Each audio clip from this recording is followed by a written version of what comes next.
Good morning, this is Heather from the Return to Work Mentor. And this episode today, I'm going to speak a little bit about what happens when you've got yourself back to work, a bit further down the line when things maybe aren't going as well as you'd hoped. But first of all, there's been a bit of a gap between podcast episodes, been a busy time with work and family. And the other thing is we are now firmly into autumn. And that means that the weather has been quite atrocious. So these morning walks, I still coming out on morning walks, but sometimes the rain has been so torrential the last few days that it's not possible to do a recording and make sure that the very small microphones and stuff don't get wet. So today is still drizzling, but it's not quite as bad. So onwards. Right, so I had a conversation this week with a client who is about 18 months on from their original diagnosis of a serious illness and have had considerable treatment. It was a type of cancer, so they've had chemotherapy, radiotherapy, and surgery.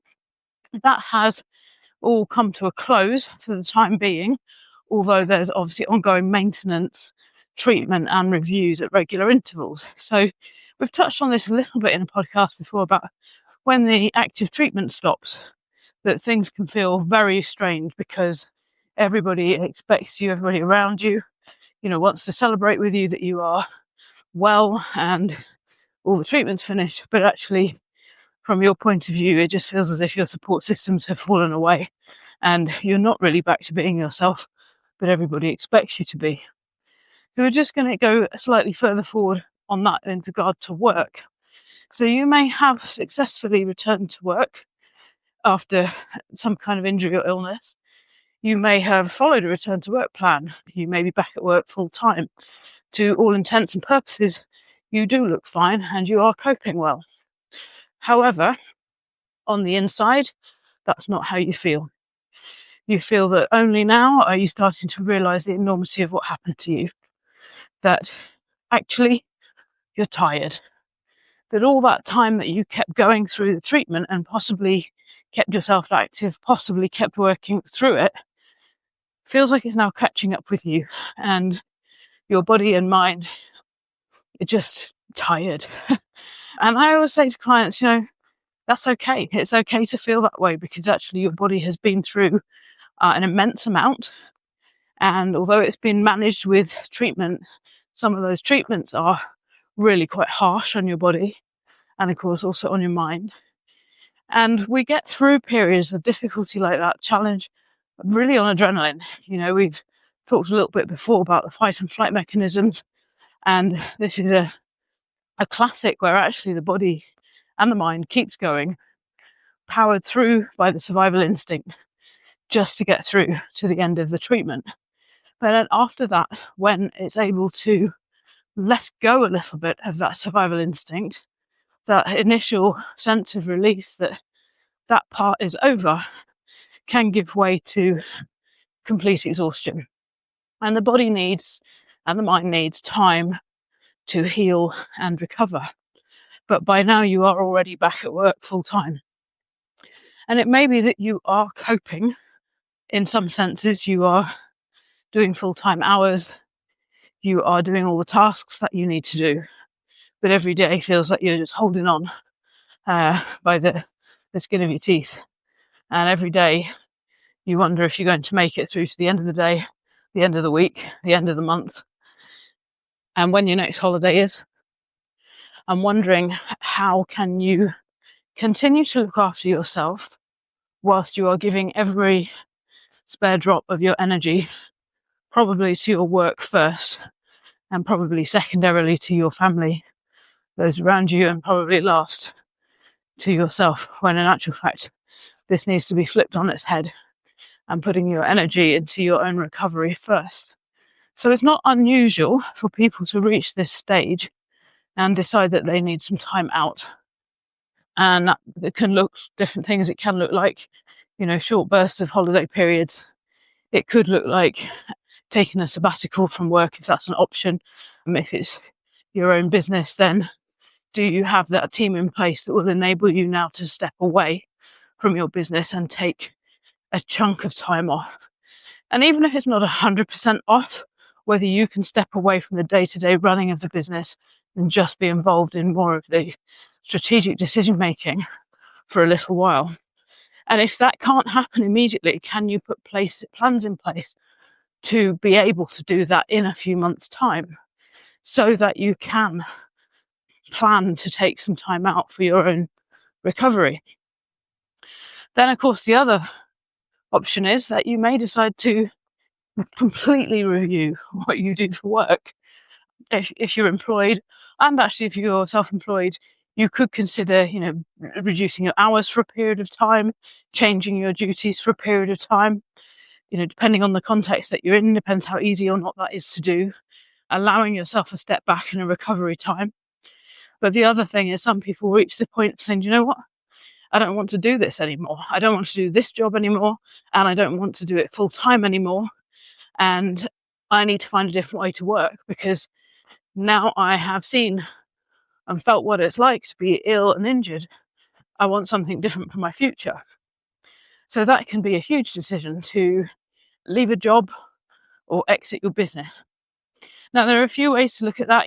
This sounds very black and white, but of course there are lots of nuances. And it may well be that there is a way to still do the kind of work that you do, but do it in a different context, in a different way.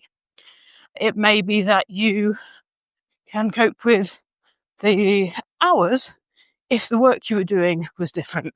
So you might choose to change the work rather than to change how much of it you do. You might still decide, I want to work full time, or I want this kind of environment to work in, but you're less bothered about the type of work that you're doing. So there's lots of ways that we can look at this and mix and match it, if you like. And it's so unique to everybody. And I think with clients like the one I've just mentioned, sometimes it depends on the context that they're in. If you are in an existing employed role where you are being paid, you are back at work full time, then that actually gives you a little bit of breathing space to take your time to consider what you want to do. You can potentially ask for flexible working. You may be able to ask for a permanent change in contract, but bear in mind if it is a permanent change in contract, that has other implications. But rather than having to make a decision to leave straight away. If you're running your own business, this is a little bit more difficult. And if you are if you are the main person who is the fee earner, then this is a lot harder to do. It's not impossible, but it's a lot harder because you have to plan how you're going to do this, and you need to review your finances, and you need to work out whether you can afford to take time out without working, whilst if you choose to stop and do something different. However, I also talk to people about being able to pivot, and I guess to some extent that's what I did personally. So I'm still a healthcare professional by training, and I looked at everything I was doing, and I looked at the different ways in which I could use my existing skill set and look to pivot and I tried to pivot that and delegate more within my existing business at the time, or probably 2-3 years down the line. And that it didn't give me the outcome that I needed in terms of looking after my health.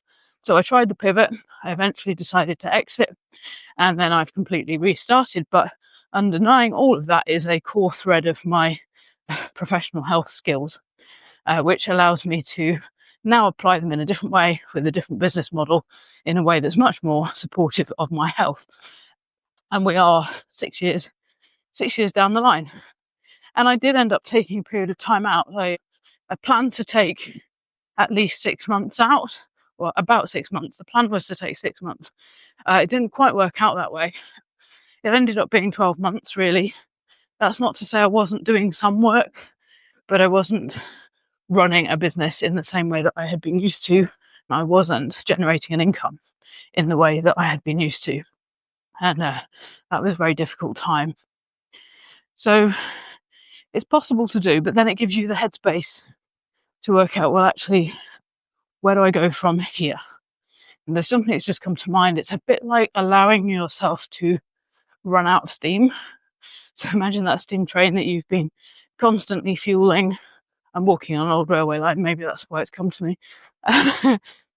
you've been constantly putting coal into the fire, prodding the fire, keeping it going, even when you can see it starting to splutter. And I've just got to get to that point. I've just got to get to that point. I've just got to get to the next holiday. And there is a huge amount of relief, albeit with all those other things to think about in terms of how you're going to survive. If you are part of a family, what's the impact on the rest of the family? If it's your business, what's the impact on the rest of the business? But when you actually allow yourself to slow right down and come to a stop, because that is exactly what your body needs. And then to take the time to rest, truly rest. Now, resting itself can be hard. Maybe that's a topic for another day. Another conversation that I had this week is that some people just keep themselves busy and keep going because they are afraid of what they're going to feel when they rest. And they're afraid of having to deal with some of the thoughts and feelings that they have been keeping a lid on. But yeah, let's leave that for another day. But when you come to that place of stopping and resting and allowing your body to take the recovery time, and your mind again, your body and your mind to take that recovery time that it needs to reset, refocus, find ways to regenerate your energy, which are positive and enjoyable rather than just pushing yourself to do more, then eventually it becomes easier to make that step back in to something either completely new or the same thing, but in a different way, in a different context. So there are many routes from this place, but this place may only come when you have been back at work for some time, and therefore on the outside it looks like success. And we always say with return to work, this is about, you're looking to make a return to work plan that is effective and sustainable. And sustainable does mean beyond 6 weeks, beyond 3 months, beyond 6 months, beyond 12 months, and beyond that. I mean, is that still sustainable? And what's really interesting about that is when you look at it and zoom out, is that it may not be. It may not be. And so many of the studies that are done and research and stuff are based on whether people are still in work 12 months later. And for me, the experience I've been through and the clients that I work with, actually, we need to speak to them 3 years down the line. We need to speak to them 5 years down the line, because I think when you've had something serious, significant, life-changing for whatever reasons, that often you'll find that decision or that inability to cope and sustain a return to work appears later, much later down the line. So I hope that's been a useful insight today. If you do need more help, then please feel free to get in contact via my website, which is www.returntoworkmentor.co.uk. There are some free resources. There are also some digital course, and you can also book one-to-ones. Now, this kind of situation we've been talking about falls within the health and business strategy mentoring, health and work strategy mentoring, and also the exit and pivot mentoring. That's something to help you make the decisions that you might need to make at the moment.